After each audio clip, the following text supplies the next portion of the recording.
ചില വിശ്വാസ സത്യങ്ങൾ. കൊച്ചുമാൻ, പള്ളിക്കപ്പറമ്പിൽ, ചിങ്ങവനം. വിശുദ്ധ ത്രിത്വം ക്രിസ്തീയ വിശ്വാസത്തിൽ ഏറ്റവും വിഷമം പിടിച്ചതും ഇടർച്ചക്കല്ലും ആയ ഒരു മഹാമർമ്മമാണ് വിശുദ്ധ ത്രിത്വം. സൂര്യൻ ഏകനാണെങ്കിലും വെളിച്ചവും ചൂടും ഒരുപോലെ ഒരു വസ്തുവിൽ നിന്ന് പുറപ്പെടുവിക്കുന്നത് പോലെ ഏക ദൈവത്തിൽ നിന്ന് പുറപ്പെടുന്ന മൂന്ന് സ്വഭാവമാണ് ത്രിത്വമെന്നാണ് പലരും വിശ്വസിക്കുന്നത്. ഉദാഹരണത്തിന്, മനുഷ്യന് ആത്മാവും മനസ്സും ശരീരവും ഉൾപ്പെട്ട ഏക ശരീരം ആയിരിക്കുന്നത് പോലെയും ഇന്ത്യൻ ദേശീയ ചിഹ്നമായ അശോക സ്തംഭത്തിൽ 3 തലകൾ രൂപപ്പെടുത്തിയിരിക്കുന്നത് പോലെയും ഒന്നിൽ 3 ഉൾപ്പെട്ട ഏകമാണെന്നും അവരവരുടെ ഭാവനയിൽ ത്രിത്വവിശ്വാസം അനുമാനിക്കുന്നു.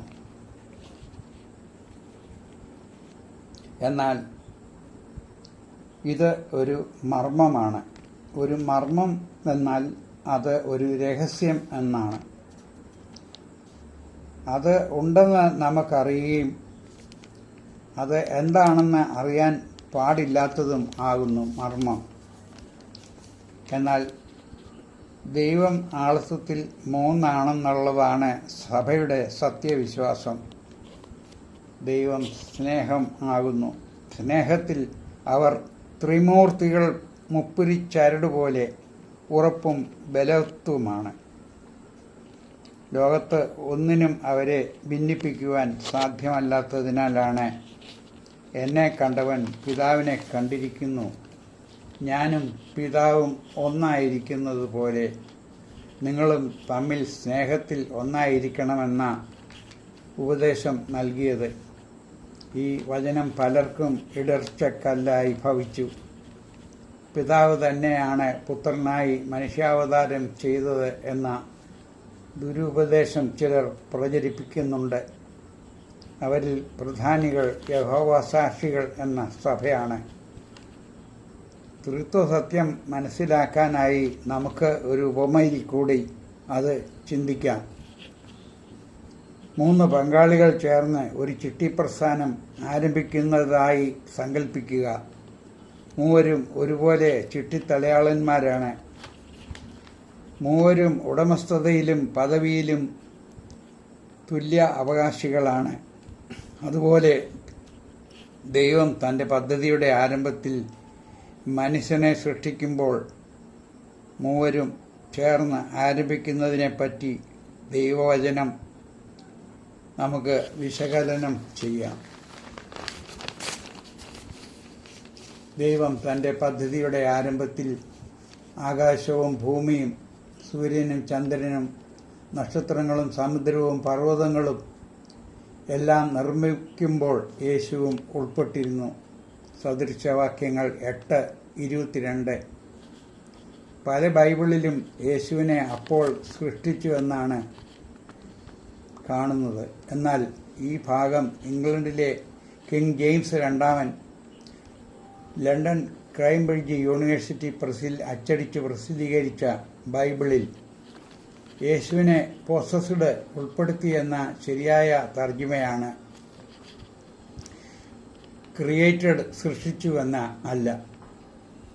ഒരു വർഗത്തിൽ നിന്ന് അതേ വർഗം ജനിക്കുന്നതിന് ബിഗോട്ടൻ എന്നാണ്. ഉദാഹരണത്തിന്, നീ എൻ്റെ പുത്രൻ, ഇന്ന് ഞാൻ നിന്നെ ജനിപ്പിച്ചിരിക്കുന്നു. ബിഗോട്ടൻ 1 എബ്രായർ 1:5 കാണാം.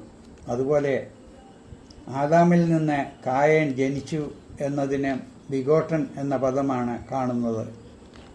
മാതാവില്ലാതെ എങ്ങനെ ജനിക്കും എന്ന് ചിലർ ചിന്തിച്ചേക്കാം. അപ്രകാരവും ജനനം നടക്കാമെന്ന്. ഭൂമിയിൽ ഒരു കപ്പത്തണ്ട് മുറിച്ചിട്ടാൽ അടുത്ത കപ്പ അതുപോലെ ഉണ്ടാകുന്നത് പോലെ പിതാവിൽ നിന്ന് പുത്രനും ജനിച്ചതിന് പകരം സൃഷ്ടിച്ചെന്ന് ഉള്ള വേദവിപരീതം അലക്സാണ്ട്രിയയിലെ അറിയൂസ് എന്ന ഒരു പട്ടക്കാരൻ വ്യാഖ്യാനം സഭ നിക്യാ സുന്നകദോസിൽ ശപിച്ചു തള്ളിയതും ആണ്. നമ്മുടെ വിശ്വാസ പ്രമാണത്തിൽ സൃഷ്ടിയല്ലാത്തവനും എന്ന് രേഖപ്പെടുത്തി ഉറപ്പിച്ചിട്ടുള്ളതും ആകുന്നു. ഇതിൽ നിന്നും മാതാവില്ലാതെ പിതാവിൽ നിന്ന് ജനിച്ചവനും പിതാവിൻ്റെ സ്നേഹ സ്വഭാവമായിരിക്കും. അതാണ് തൻ്റെ കർത്തൃപ്രാർത്ഥനയിലും നിന്റെ രാജ്യം വരേണമേ എന്ന് പഠിപ്പിച്ച് പ്രാർത്ഥിക്കുന്നത്. ദൈവം സ്നേഹത്തിൽ ഒരുമനപ്പെട്ടിരിക്കുന്നത് പോലെ നാമും സ്നേഹത്തിൽ ഒന്നായി തീരുന്നതാണ് തൻ്റെ രാജ്യം. അത് നമ്മിൽ ഉണ്ടായി തീരുവാനാണ് നാം അപ്രകാരം പ്രാർത്ഥിക്കുന്നത്. ഇതിന് ഒരു അപൂർണ ഉദാഹരണമാണ് ഭാര്യയും ഭർത്താവും ഇരുവരും ആളത്വത്തിൽ രണ്ടാണെങ്കിലും കുടുംബബന്ധത്തിൽ സ്നേഹത്തിൽ ഒന്നായിരിക്കുന്നത് പോലെ ദൈവവും ആളത്വത്തിൽ മൂന്നാണെങ്കിലും സ്നേഹത്തിൽ ഒരുപോലെയാണ്. ദൈവം സ്നേഹം ആകുന്നു. 1 യോഹന്നാൻ 4:16.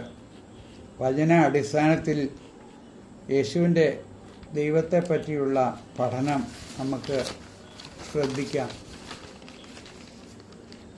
ദൈവം മോശെ മുഖാന്തരം ഏർപ്പാടാക്കിയ 10 കൽപ്പനകളിൽ 1-ാം കൽപ്പന ഞാനല്ലാതെ അന്യ ദൈവങ്ങൾ ഉണ്ടാകരുത്, യാതൊരു വിഗ്രഹവും ഉണ്ടാക്കരുത്, അവയെ നമസ്കരിക്കുകയോ ആരാധിക്കുകയോ അരുത്. പുറപ്പാട് 20:3 എന്ന് രേഖപ്പെടുത്തിയിരിക്കുന്ന അതേ ബൈബിളിൽ തന്നെ യേശുവിനെയും നമസ്കരിക്കണമെന്ന് ഫിലിപ്പിയർ 2:11 കാണാം. പിതാവിൻ്റെ പദവിയും ബഹുമാനവും പുത്രനും കൊടുക്കണമെന്നാണ്. അതുപോലെ തന്നെ തൻ്റെ ന്യായവിധി പുത്രന് പിതാവായ ദൈവം കൊടുത്തിരിക്കുന്നു. ജോൺ 5:23. ഞാൻ അവനെ വീണ് നമസ്കരിക്കേണ്ടതിന് അവൻ്റെ കാക്കൽ വീണു. അപ്പോൾ അവൻ എന്നോട് അരുത്, ഞാൻ നിനക്കും യേശുവിൻ്റെ സാക്ഷ്യമുള്ള നിന്റെ സഹോദരന്മാർക്കും സഹവൃത്യനത്രേ ദൈവത്തെ നമസ്കരിക്കുക. വെളിപാട് 19:10. അതുപോലെ കർണല്യസ് പത്രോസിൻ്റെ കാക്കൽ വീണപ്പോൾ ഞാനും ഒരു മനുഷ്യനത്രേ ദൈവത്തെ നമസ്കരിക്കുക. അപ്പോസ്തല പ്രവൃത്തികൾ 10:26 കാണാം. യേശു ബേഥലഹേമിൽ ജനിച്ചപ്പോൾ ദൈവത്തിൻ്റെ സ്വർഗത്തിലെ മാലാഖമാരെല്ലാം വന്ന് അവനെ ആരാധിക്കണമെന്ന് എബ്രായർ 1:6 കാണാം. താൻ ദൈവപുത്രനാണെന്ന സത്യം വെളിപ്പെടുത്തുന്നു. റോം 9:5 ദൈവം ആണെന്ന് മനസ്സിലാകും. യേശു ഉയർത്തതിന് ശേഷം മഗ്ദലന മറിയത്തോട് തൻ്റെ പിതാവിൻ്റെ അടുക്കൽ താൻ പോയിട്ടില്ലാത്തതിനാൽ തന്നെ തൊടരുതെന്ന് പറയുന്നതും യോഹന്നാൻ 20:17. താനും പിതാവും ആളത്വത്തിൽ മൂന്നാണെന്നുള്ള സത്യം വെളിപ്പെടുത്തി തരുന്നു. ഈ സത്യം അറിയുന്നതാണ് നിത്യജീവൻ. യോഹന്നാൻ 17:3. യേശു ശമരിയ സ്ത്രീയോട് ആത്മാവിലും സത്യത്തിലും ആരാധനയുടെ സമയം വരുന്നു. യോഹന്നാൻ 4:23. അപ്പോൾ നിങ്ങൾ സത്യം അറിയുകയും സത്യം നിങ്ങളെ സ്വതന്ത്രരാക്കുകയും ചെയ്യും. യോഹന്നാൻ 8:32. ആ സത്യമാണ് ത്രിത്വ ആരാധന. അതാണ് സഭയുടെ പ്രാർത്ഥന. പിതാവിനും പുത്രനും പരിശുദ്ധാത്മാവിനും സ്തുതിച്ചുകൊണ്ട് അർപ്പിക്കപ്പെടുന്നത്. അതിനാൽ സ്നേഹത്തിൽ ഏകമായി ആളത്വത്തിൽ മൂന്നായ മർമ്മമാണ് ത്രിത്വം. പരിശുദ്ധാത്മാവ് ഒരു ശക്തി മാത്രമാണെന്ന് ചിലർ ദുരുപദേശം പഠിപ്പിക്കുന്നുണ്ട്.